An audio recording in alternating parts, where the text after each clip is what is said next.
Number 1. The Netherlands. A country living below sea level. Would you dare to sleep soundly knowing that above you lies a vast sea of water held back only by dikes and steel gates? In the Netherlands, this is not a hypothetical question, but a daily reality for millions of people. Most of the Netherlands is low-lying land.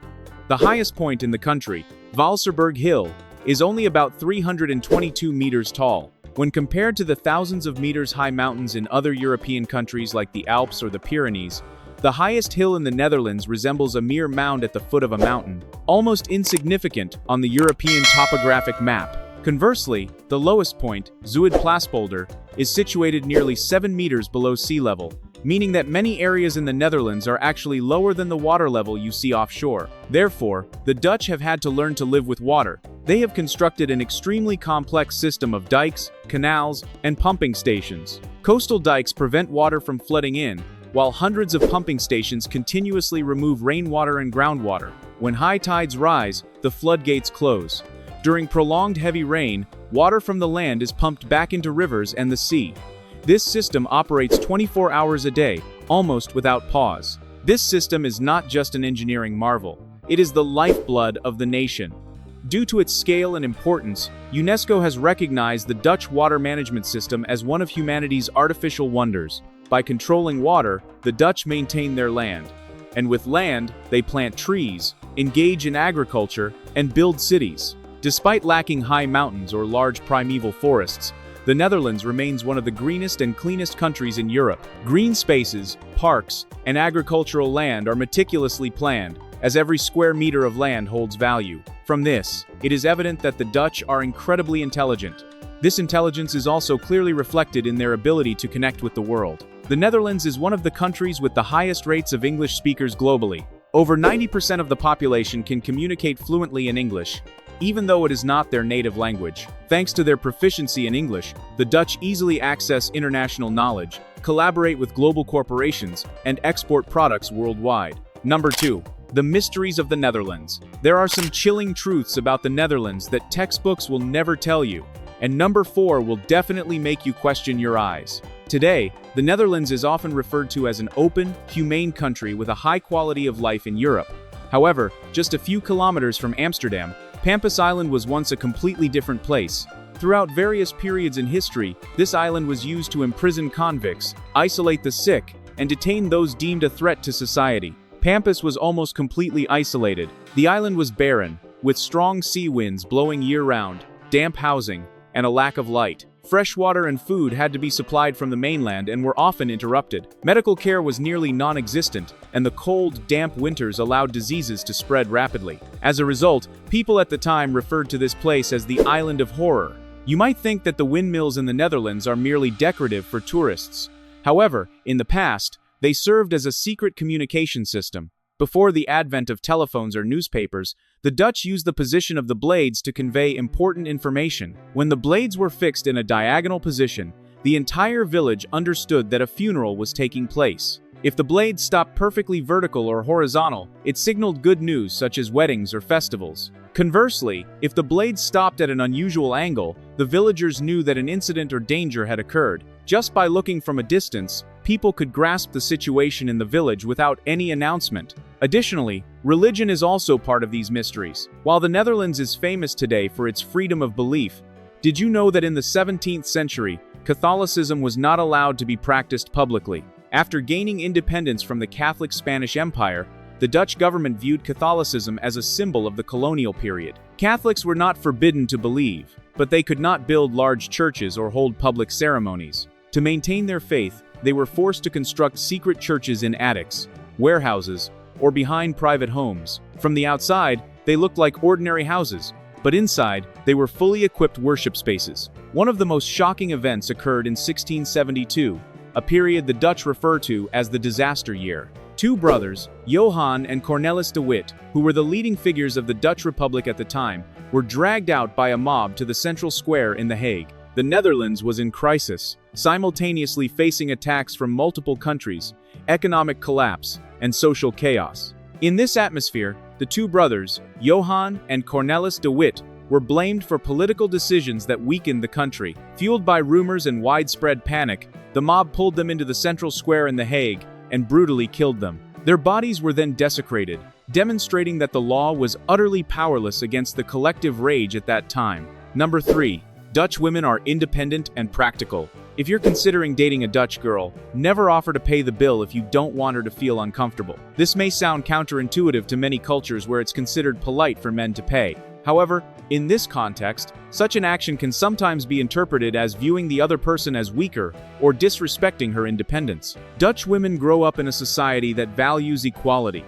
They are taught from a young age that they have the right to financial autonomy, choice, and emotional expression. Therefore, splitting the bill on a date is not seen as calculating, but rather as a way to demonstrate that both individuals are on equal footing. For them, a good relationship does not start from a sense of taking care of one another, but from mutual respect. Many women even choose to work part-time, not out of economic dependence, but because society allows them to balance work and personal life. It's common for men to participate in childcare, household chores, and parental leave. Family responsibilities are not automatically assigned to women, but are shared based on mutual agreement. If you're a shy guy who struggles to flirt with girls, consider going to the Netherlands. Women here tend to be straightforward and proactive. They might be the ones to suggest meeting up, clearly express their desires, and are unafraid to decline if they feel it's not a good fit. Many people are accustomed to the idea that love must lead to marriage, but Dutch women do not share this belief. For them, marriage is not a mandatory destination in a relationship. Many couples live together for years, have children, share finances and responsibilities, yet do not register their marriage. They do not view a marriage certificate as a measure of love. What matters more to them is whether the relationship is fair, if both parties respect each other, and if they can be themselves. If a relationship becomes unhealthy, they are willing to end it, regardless of whether they are married or not. Additionally, Dutch women are always confident. On the streets, you can easily spot them commuting by bicycle, wearing jeans, simple jackets, and sneakers, often without makeup. They are unbothered by going out with a bare face and tied-back hair, and they don't feel the need to dress up to make an impression. Another distinctive trait of Dutch women is their comfort with their bodies and age. Here, you rarely see an obsession with staying eternally young, being thinner, or fixing themselves to please others. Wrinkles, gray hair, or changes in body shape over time are not viewed negatively. For many Dutch women, aging is simply a natural part of life. They take care of their health to feel good, not to conform to a fixed beauty standard. In the workplace, Dutch women also do not habitually downplay themselves. They are accustomed to expressing their opinions, directly debating with male colleagues, and even challenging superiors. Women providing counter-arguments in meetings or defending their personal views is not seen as too strong, but rather as normal. Their value lies in their abilities and reasoning, not their gender. Number 4. The first multinational company in the world. Do you think Apple or Microsoft is the richest company in history? 400 years ago, there was a financial monster from the Netherlands that had enough wealth to buy out Apple, Google, and Facebook combined. This was the Dutch East India Company, also known as the VOC, which was established in 1602. On the surface, it was merely a trading company focused on spice trade. However, in reality, the VOC was the first multinational corporation in human history, and also the most powerful money printing machine that ever existed. What set the VOC apart was that it was the first company to issue shares to the public.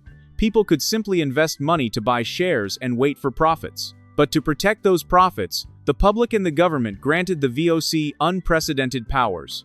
The company had its own army, navy, the right to build fortresses, sign treaties, seize colonies, and even declare war on other nations. In other words, the VOC operated like a nation but was not subject to international law like regular states. At the height of its power, the VOC controlled a significant portion of global spice trade, from pepper and cloves to nutmeg. They monopolized sea routes, manipulated prices, and did not hesitate to use violence to eliminate competitors. Regions in Southeast Asia, particularly present-day Indonesia, were turned into extraction centers serving the company's interests. Millions of indigenous people were forced into labor, displaced, or lost their lives in the process, all to ensure dividends for shareholders in Europe. If we were to convert the VOC's value to modern terms, many historians estimate that at its peak, the VOC's market capitalization was greater than that of Apple, Google, and Facebook combined. Even more frightening is that this model laid the groundwork for modern capitalism.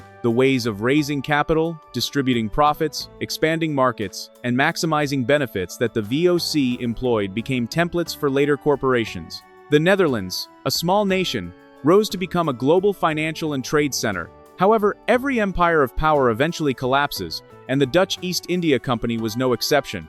It closed down in the late 18th century due to corruption, war, and mismanagement. This led the country to lose a trade revenue source that accounted for about 40% of its total foreign trade activity. The VOC alone left behind a debt of over 110 million guilders, equivalent to tens of billions of dollars today, forcing the state to take over completely. Revenue from spices, tea, and Asian goods nearly vanished within a few years, plunging the Dutch budget into a prolonged crisis. From then on, the Netherlands abandoned its imperial ambitions and shifted towards a more cautious and sustainable development path in modern times. Number 5. Amsterdam, the capital that lives on water. If you've always thought that Venice has the most canals in the world, you're mistaken. In fact, Amsterdam boasts over 165 canals of various sizes, surpassing Venice. The canals help control water levels, facilitate the transport of goods, and create a unique transportation network. Therefore, in Amsterdam, it's completely normal to see police patrolling by boat or rescue vehicles navigating the water. These canals serve not only those functions but also assist residents in storing their bicycles.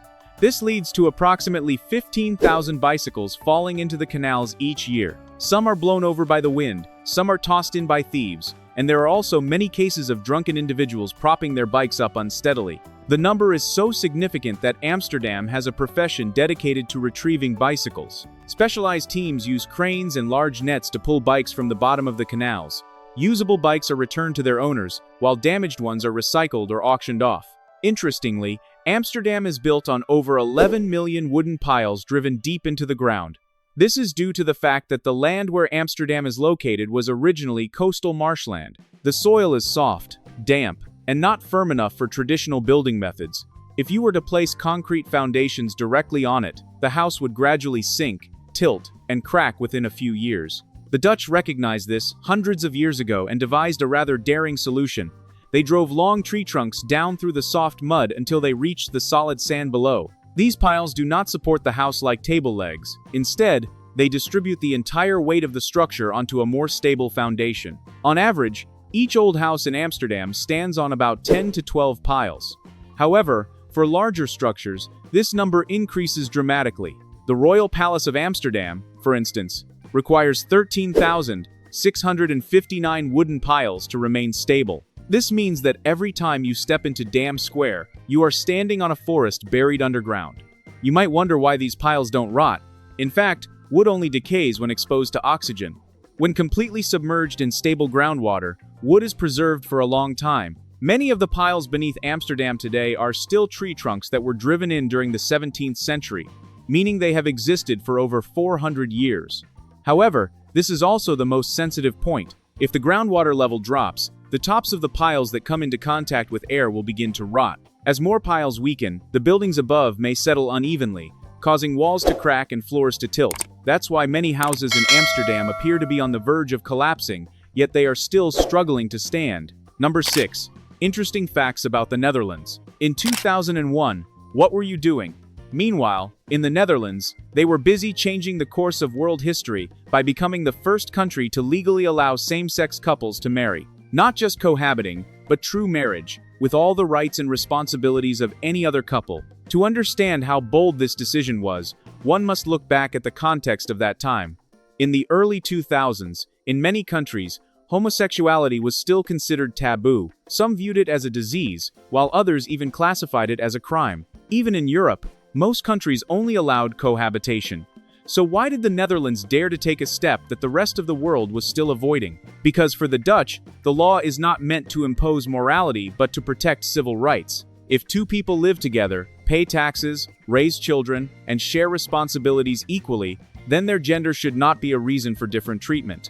In Amsterdam, you can legally buy cannabis, sit and enjoy coffee in broad daylight, and the police will walk by without stopping. Sounds like a movie? But that's everyday life in the Dutch capital.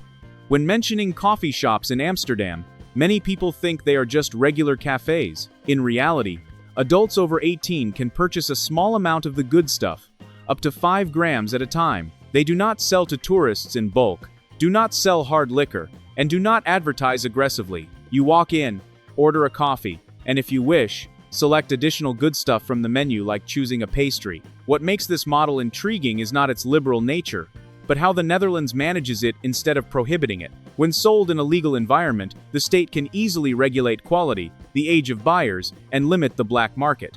Do you always think of the red light district as a chaotic and dangerous place? Well, Amsterdam might make you reconsider. The red light district in this country is located right in the city center, nestled among churches, cafes, residential homes, and souvenir shops. During the day, this area looks like an ordinary old neighborhood. It's only when night falls and the red lights illuminate the windows that one realizes they are entering De Wallen. The most interesting aspect is that this profession is completely legal in the Netherlands and is considered a job protected by law. Workers must register, pay taxes, undergo regular health checks, and have the right to refuse clients. Each window is essentially a workspace. When the red light is on, it means they are working. When the curtains are drawn, it means they are resting or not accepting clients. There's no solicitation, no following tourists around. Prostitution has existed in Amsterdam for a long time. When it was banned, it became an underground activity, leading to violence, exploitation, and crime. Therefore, the Netherlands chose to legalize it to bring it under legal control. Here, there are numerous cameras, police patrols regularly, and strict laws regarding photography. You can stand and watch, walk by, but absolutely no photography is allowed. This is to protect the privacy and safety of the workers. Anyone who violates this can be penalized immediately. Number 7. A country so wealthy that it has to hire prisoners from other countries. Why do Norway and Belgium have to pay millions of euros to send prisoners to the Netherlands?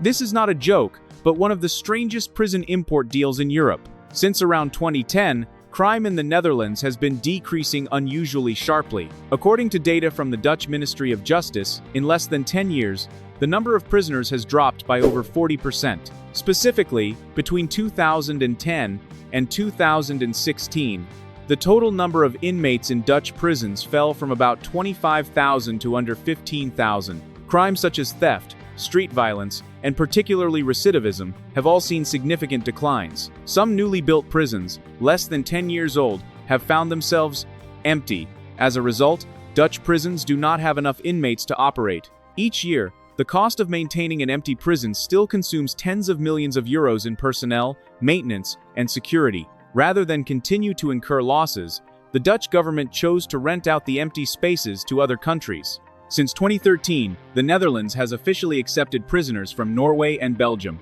The Netherlands provides the prison facilities, guards, infrastructure, and living services. The sending countries pay per inmate. Norway, for instance, has rented the Norgerhaven prison in the Netherlands to hold around 240 to 300 inmates, at a cost of about 25,000 to 30,000 euros per prisoner per year. This figure is significantly lower than the cost of incarceration in Norway, where one inmate can cost over 60,000 euros annually due to high living standards and personnel salaries. What piques curiosity is not the renting of prisons, but why the Netherlands has so little crime that it has surplus prison space. For the Netherlands, prisons are not places of punishment, but rather places for behavior correction. Sentences are often much shorter than in many other countries. Inside Dutch prisons, living conditions are vastly different from common perceptions. Cells have large windows, private beds, and desks. Inmates are offered vocational training, skill development, and paid work. Many facilities allow communal cooking, sports activities, and controlled social interactions. When a person is treated like a human being, the likelihood of them returning to a life of crime is significantly reduced. Number 8. The quirky customs of the Netherlands.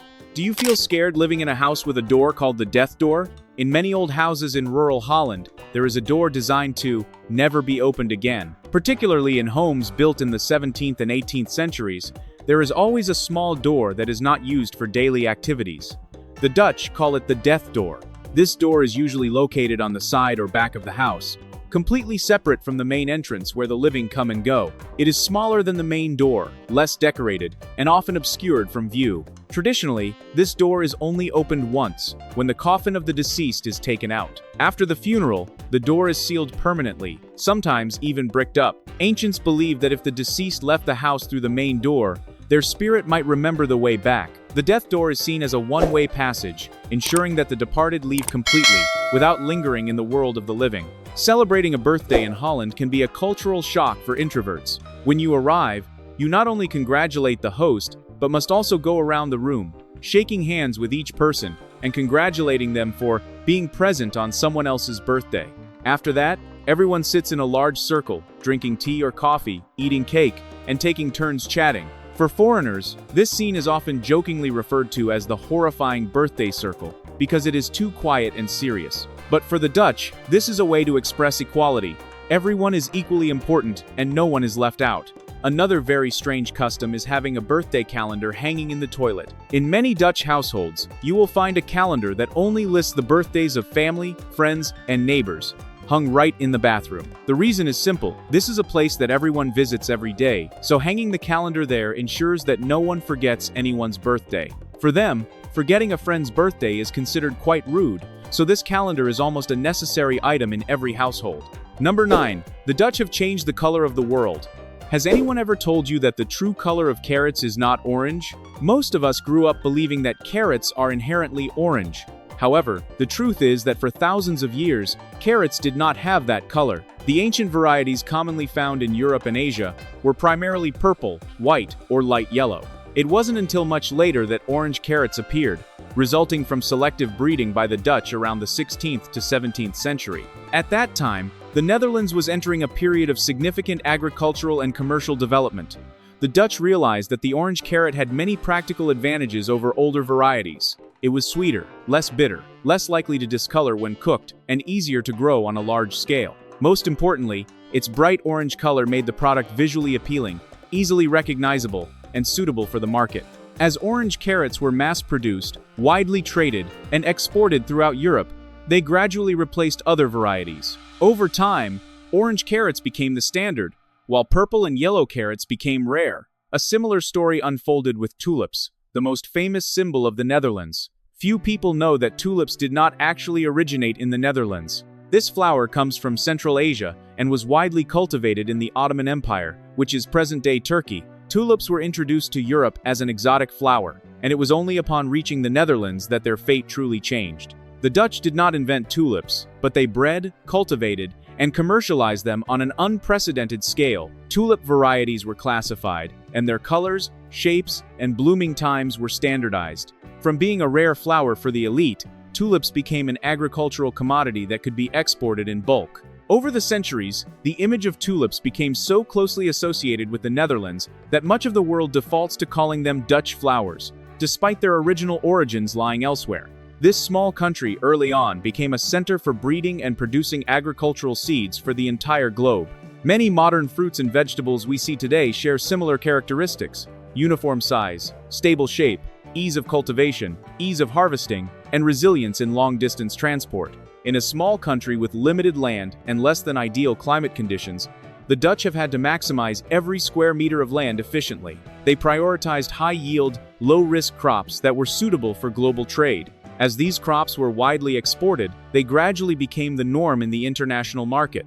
Number 10. The country where the rich do not flaunt their wealth. If you had $1 billion USD in your account, would you buy luxury cars, a big house, and expensive designer goods, or would you be willing to give a large portion of that money to the government in exchange for hospitals and schools? In the Netherlands, many people choose the latter option. The Netherlands is one of the wealthiest countries in Europe. In 2024, the GDP per capita in the Netherlands is expected to be around $58,000–$60,000, higher than most EU countries and among the top in the world. However, it is also a place where it is hard to recognize who is truly wealthy.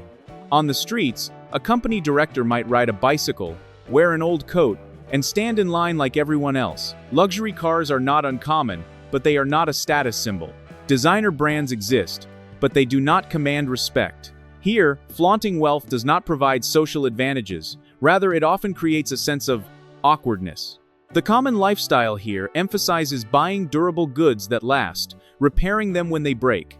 A shirt can be worn for 10 years, and a bicycle can be passed down from generation to generation. Excessive consumption is not seen as a lack of control. Wealth does not need to be proven, as no one asks you to demonstrate it. What is most difficult for outsiders to understand is that while living simply, the Dutch are willing to pay very high taxes. Income tax, consumption tax, and social contributions are among the highest in Europe. But instead of vehemently opposing this, the majority of the population accepts it. The simple reason is that they can clearly see how their money is being used. In return for high taxes, they receive a healthcare system that they can access without the fear of bankruptcy. They benefit from an education system where children learn in a safe environment, with little pressure and almost no distinction between rich and poor. Public transportation is so punctual that you can time your commute down to the minute. When these benefits are clearly present in daily life, taxes are no longer seen as a loss, but as an investment. What is most noticeable here is that in many other countries, people can easily name a host of famous billionaires. They appear in the media, on social networks, and are admired worldwide. However, few know about the billionaires in the Netherlands, as they live very quietly. This country is home to hundreds of individuals, with fortunes ranging from hundreds of millions to billions of USD, who are behind major corporations in finance, logistics, agriculture, energy, and technology. Yet, their names rarely appear in public. Number 11. The country of the tallest people in the world. If you are about 165 centimeters tall and set foot in the Netherlands for the first time, you might be startled to find yourself feeling like a little person as you stand in a country with the highest average height in the world. In the Netherlands, the average height for men is around 184 centimeters, while for women, it is about 172 centimeters. These figures far exceed the global average and are noticeably higher than in most Asian countries. Interestingly, the Dutch were not always this tall. Just about 100 years ago, their average height was lower than that of many other European countries. The Netherlands has experienced one of the fastest height growth surges in human history. The first reason for this phenomenon lies in nutrition, particularly dairy products.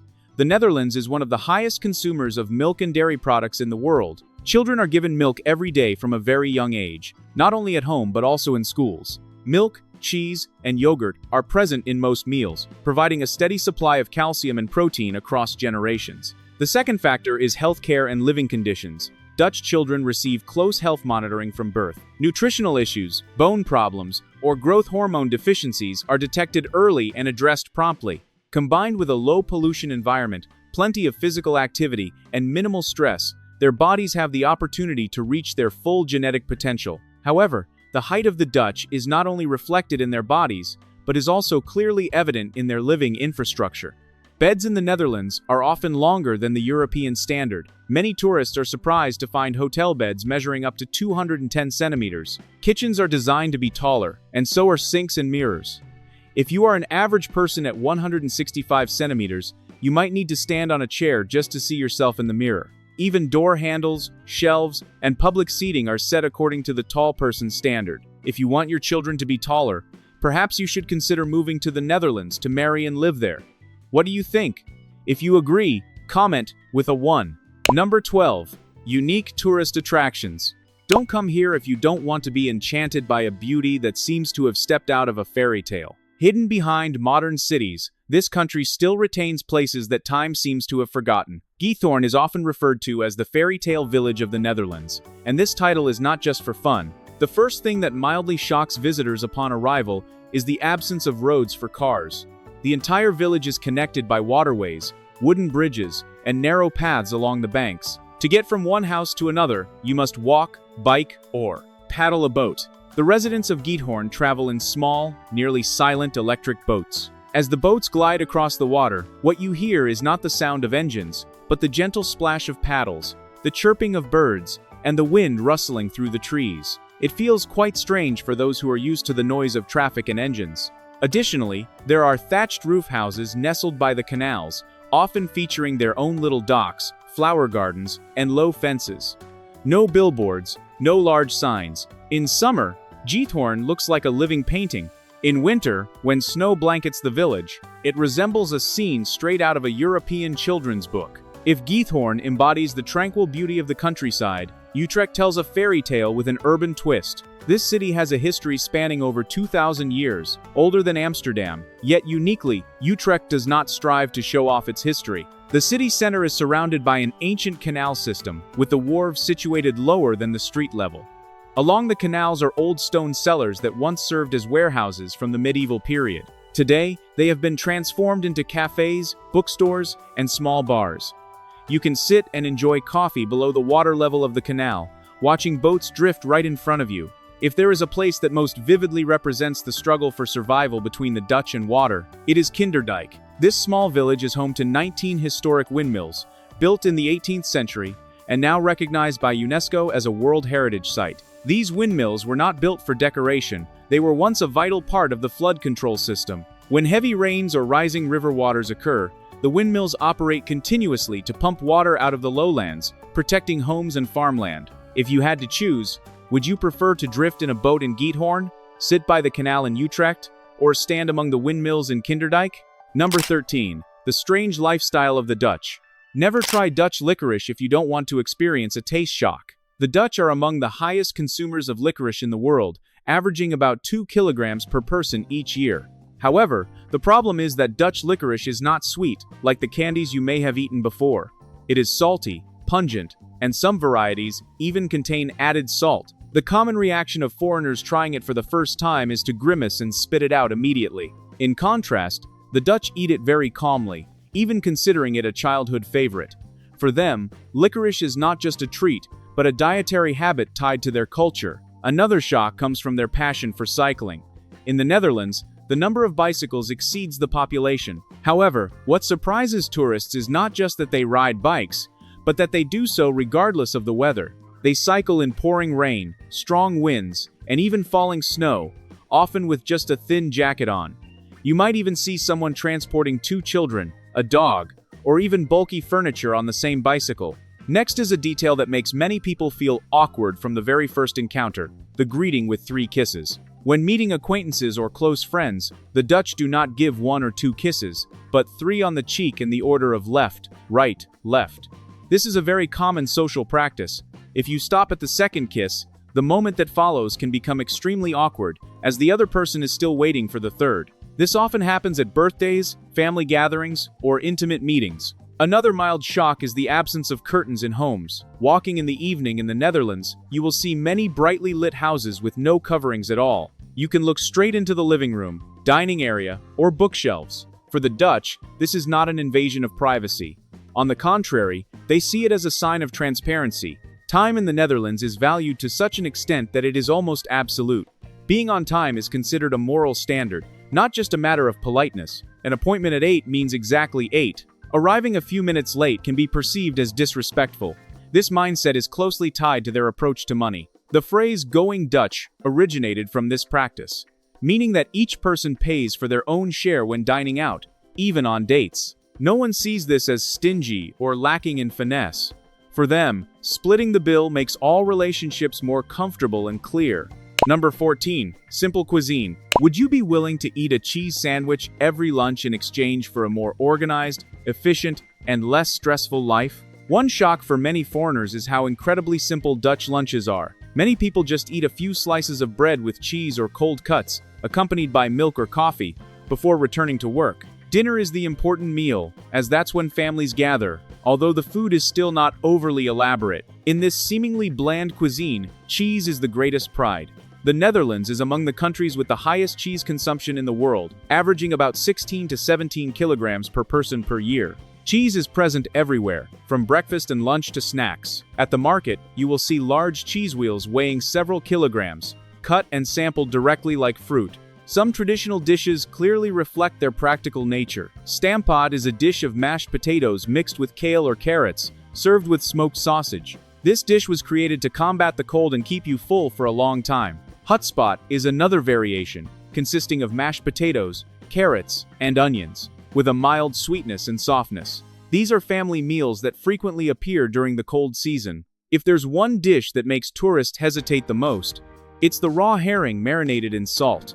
The Dutch hold the fish by the tail, bring it straight to their mouths, and eat it with onions. For them, this is a summer delicacy. French fries are also an indispensable part of the diet. Dutch fries, cut thick and called patat, always come with a sauce. The most popular is mayonnaise. There's also a special dish called patat oorlog, which combines mayonnaise, peanut sauce, and onions.